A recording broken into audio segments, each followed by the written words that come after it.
Chelsea fans, welcome back to Talking Chelsea. Welcome back to your Chelsea news. We now have a timeline for Dario Essugo's road to recovery. We now have more information on how Mudryk consumed a banned substance. Not only that, but the FA has just given Chelsea 74 charges. Now, of course, I'll be giving my own thoughts and opinions on everything that's been reported, but more importantly, I want to know what you guys think down below in the comments. Before we get into the video, make sure you leave a like and subscribe. If you are a Chelsea fan who enjoys Chelsea content, we are on the road to 10,000 subscribers by the end of 2025. You can also use the hype button, which is a new YouTube feature which helps pushes these videos out to a bigger audience. Kicking things off, S. Johnson Sport has reported that Chelsea fear Dario Essugo will be ruled out for a minimum of 12 weeks after having an operation on a thigh injury, meaning he may not be available for selection until 2026. Now, we spoke about Dario Essugo's injury in 2 videos ago, and then in yesterday's video, we spoke about the surgery and what he had to say in such a positive light, keeping things positive, wants to come back stronger. He had some really receptive things from his teammates as well, saying, don't worry, you're going to come back stronger. And look, Dario Essugo is a really, really good player. He already looks like a Caicedo regen. Everyone's super impressed with him in the limited minutes that we've seen of him. One thing that we did highlight as well is even Dario Essugo said he had a setback when he first signed for us, and then he had a period of time, to recover. He's had limited minutes for Chelsea, but looks fantastic. It's really good that we now have an idea of how long he's going to be out with in terms of recovery after a successful surgery, because like I mentioned in yesterday's video, when it comes to Reece James with a hamstring injury, he had to have surgery. He was out for a long, long period of time. Luckily, Liam Delap's hamstring injury doesn't require surgery, which means it can be a bit shorter, and we're expecting him to be back in training around November. So I can feel like it's going to be a similar amount of time before Delap and Essugo are going to be available for selection.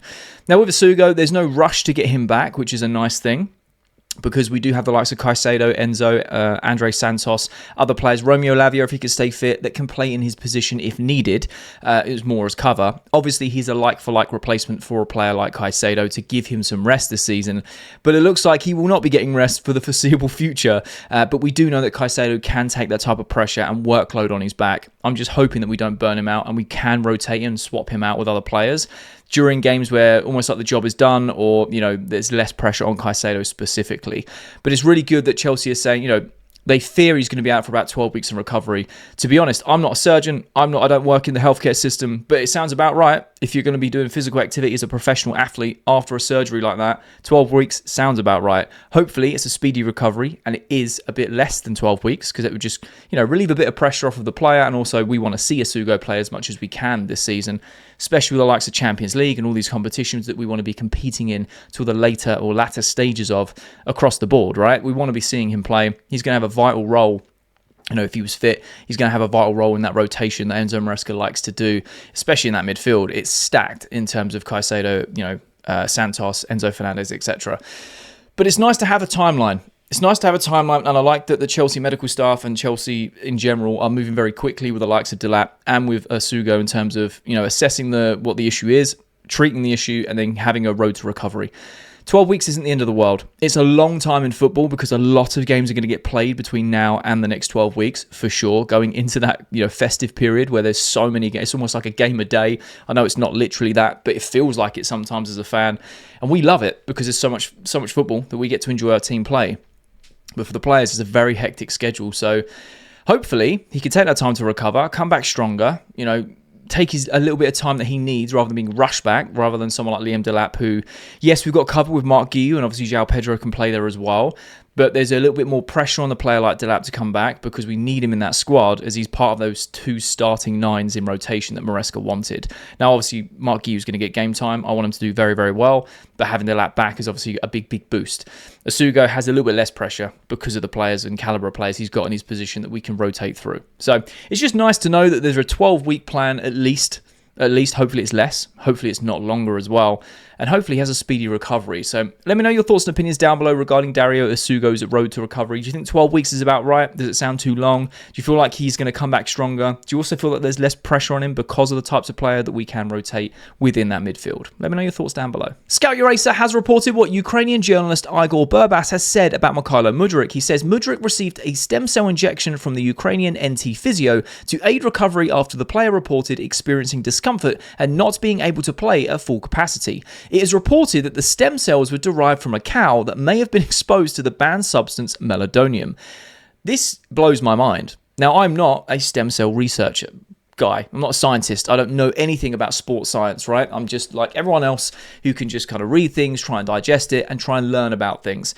The very limited knowledge I have about stem cell research is it's a massive breakthrough, and it's a cheat code to healing, recovering, and replacing cells that are damaged. That's about as much as I know. I know that stem cells can be pulled from different animals and sources because it works better with, in alignment of the human DNA for whatever the purpose may be.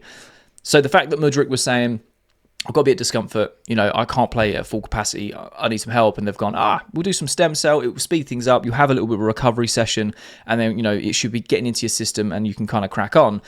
The fact that it's from a cow, I don't know how wild that is, because like I said, I'm not into stem cell research. I'm not that highly educated on it, and I'm not going to pretend like I am either.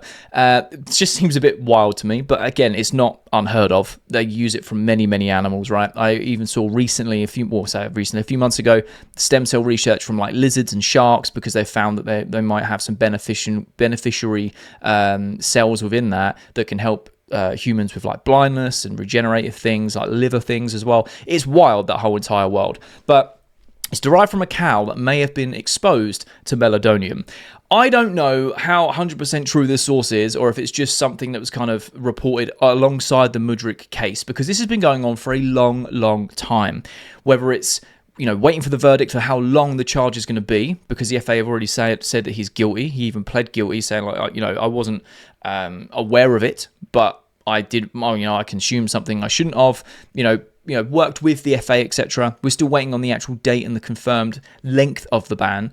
Now, I'm hoping that what happens usually, and I'm hoping happens in this case, is because he's already served so much of the ban that it goes towards that total number and reduces it in terms of from that date onwards, if that makes sense. It's been going on a long, long time. He's also recently had a driving ban, and he's now banned from driving for 6 months. Someone needs to check in on Mykhailo Mudryk, man, and just make sure he's okay, because the only thing that we've seen from him is obviously the substance ban and then this driving ban. There was something briefly saying that he's always in the gym and he's kind of like a PT to other players, because that's basically all he can do is train and be in the gym and just do those types of things, keep himself fit. And I rate that. That's probably helping him mentally as well. Working out and physical activity can just release so many endorphins and keep you feeling great, which is good. That's why it's so widely recognized as one of the best things that you can do, right? But when it comes to this whole, it was a cow that had meladonium and it's kind of gone through Mudryk's system and he didn't intentionally take it. Like, I don't really know, no one really knows the story in full, right? I don't know whether it was basically Mudryk, as a professional footballer, said, I need this because I need to recover from X, Y, and Z. And the sports scientist has gone, this is what we can do. This will be your recovery. This is what it's going to do. He goes, all right, sweet. Takes it. And because it's in a different jurisdiction and a different sort of like equivalent of FA abroad on the international duties that he was on, it's then been found and they're like, yeah, you can't take that. Which happens a lot in sport in terms of cycling or weightlifting or, loads and loads of different sports. I mean, UFC, that type of thing, going up and down as weight classes, there's always something that can aid, and there's people that push the boundaries of what's allowed, what's not, etc. This isn't new, but it's just, I feel sorry for the guy, because you can tell that he just really wants to make his Chelsea career work, and he's not been playing for nearly a year now. It's wild. So I don't really know how true or false this is. I just find it very fascinating that they're now saying that Mudryk was that blissfully unaware. And even the sports scientists have now, over a year, have kind of gone, oh, actually, yeah, the substance he took was taken from a cow that may have had that. Like, how is there not just a definitive, yeah, this is how it was made, and this is what we use over here, because over in our country or our jurisdiction, this is legal in terms of sports recovery? Because that's just a lot more clearer. It's just clarity. And then it's a cut and dry case of, all right, I took it. I was unaware because I'm just a player that goes with the sports science, advice. Different jurisdiction, it's not allowed here. All right, cool, I have to serve the ban. It is what it is. I learn from it and move on. I don't know whether there's something dodgy going on or if it's just something like this where it's just like a chain reaction of things and they're trying to really get to the bottom of it. I don't know. But I thought it was very interesting. I want to know your guys' thoughts and opinions on Mykhailo Mudryk, this whole lengthy ban thing, and just your overall thoughts. Do you think this is just going to go on forever? Do you think his Chelsea career is over? Do you think he can come back from this? How long do you feel like the FA are going to ban him for? Will they take this first year that he's not really been playing and use it against his ban to kind of cut that time down? Very curious to know your thoughts. Earlier this morning, we got some breaking news. The FA had issued a statement which says, the Football Association has today charged Chelsea FC with breaches of regulations J1 and C2 of the FA Football Agents Regulations, regulations A2 and A3 of the FA regulations on working with intermediaries, and Regulations A1 and B3 of the FA third-party investment in players regulations. That is a lot of big words stitched together to make this as confusing as possible. It goes on to say that in total 74 charges have been brought against Chelsea FC. The conduct is that the subject of the charges ranges from 2009 to 2022 and primarily relates to the events which occurred between the 2010 to 11 to 2015 to 16 playing seasons. Chelsea FC has until 19th of September 2025 to respond. And a short while after that, Chelsea also released a statement saying Chelsea FC is pleased to confirm that its engagement with the FA concerning matters that were self-reported by the club is now reaching a conclusion. They go on to say the club's ownership group completed its purchase of the club on the 30th of May 2022. During a thorough due diligence process prior to completion of the purchase, the ownership group became aware of potentially incomplete financial report concerning historical transactions and other potential breaches of the FA rules. Immediately upon the completion of the purchase, the club self-reported these matters to all relevant regulators, including the FA. The club has demonstrated unprecedented transparency during this process, included by giving comprehensive access to the club's files and historical data.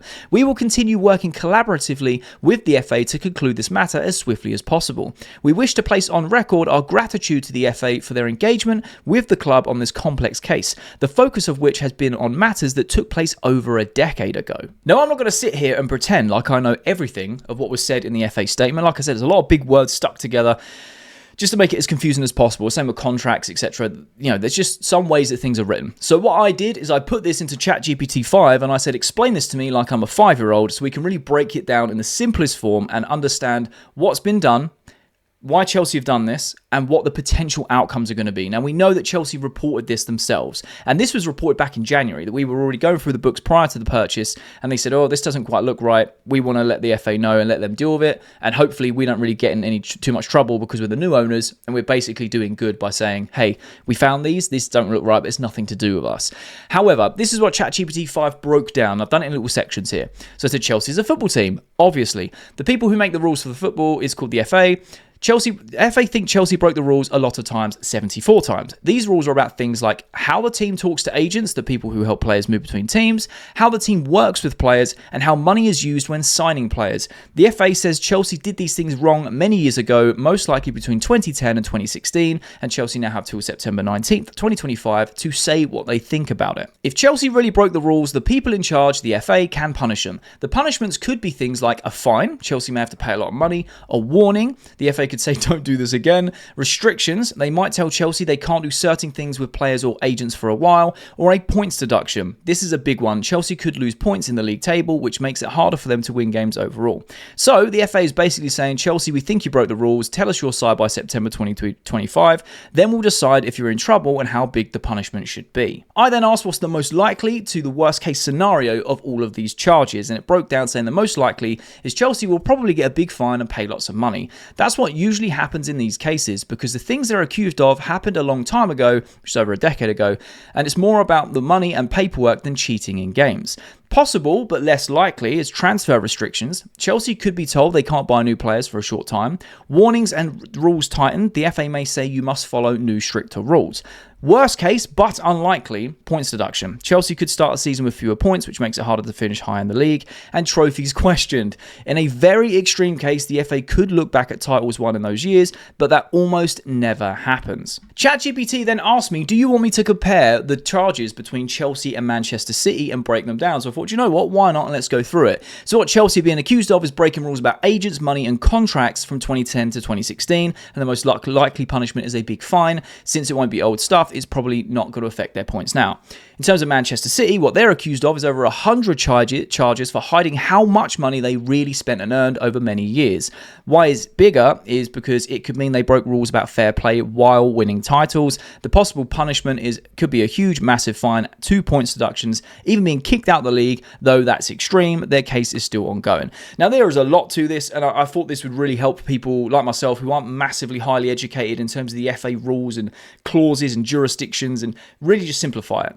Basically, there was a lot of dodgy dealings between agent fees and third-party payments to get players over the line during the Roman era. We knew this. It's little things like, I think we signed Willian, or it might have been Hazard, and we said, oh, we'll sign your brother, we'll buy you a house, we'll do all these things. When it was the academy with the players that couldn't be registered yet, and we kind of tapped them up and said, we want to sign them when they're legally of age, we're going to buy your family a house so you can move and make things easier. And then the agents were getting certain fees here, or we can make this happen if this person receives this payment.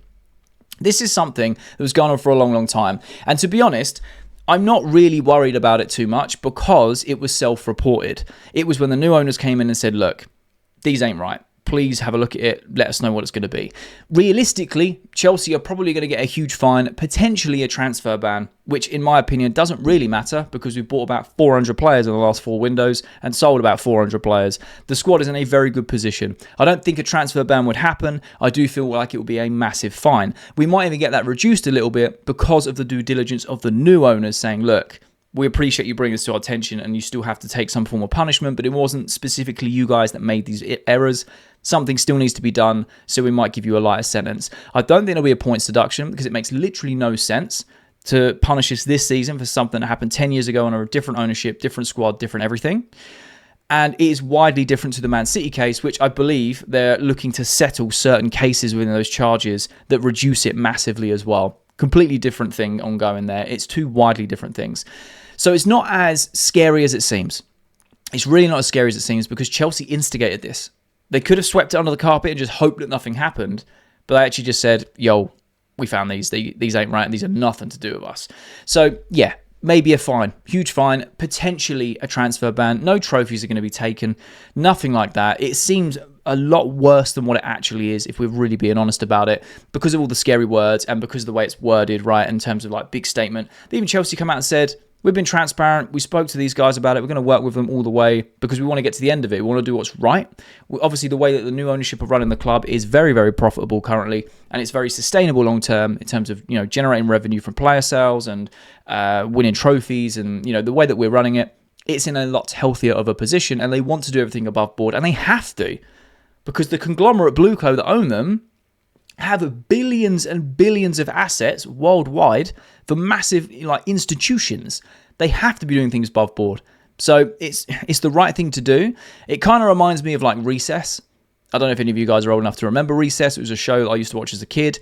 And you'd have Randall who used to snitch on people. And you'd be like, oh, Randall, why are you doing that? But on occasion, you kind of go, yeah, that's probably the right thing to do. 9 times out of 10, you go, what are you doing? Just let the kids have fun. But on occasion, you kind of go, yeah, it's the right thing. And in this instance, it probably is the right thing to do. You could try and hide it, and it looks massively worse if it comes back in the next few years and they go, no, we didn't know.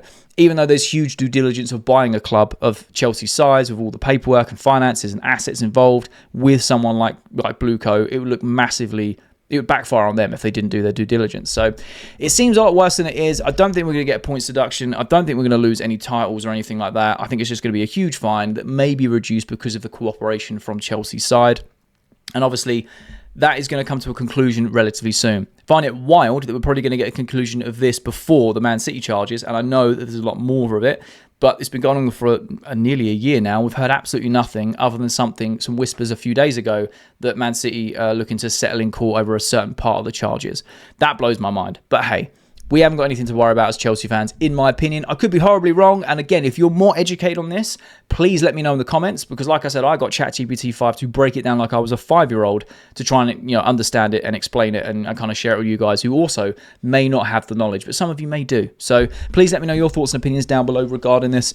What do you think the outcome's going to be? Are Chelsea going to get a points deduction? Do you think it's going to be transfer bans? Do you think it's going to be they're going to look into the trophies? What do you think is really going to happen? I personally think it's just going to be a big fine, but I'm very curious to know your thoughts. And that's the latest Chelsea news. Let me know your thoughts and opinions on everything that's been reported down below in the comment section. I love having a conversation with you guys. And if you have watched this video all the way to the end, firstly, you're a real one, and I mean that. You're a real one. But secondly, there'll be a thumbnail appears on the screen. So if you are a Chelsea fan who enjoys Chelsea content, make sure you click that thumbnail because you'll enjoy that video too.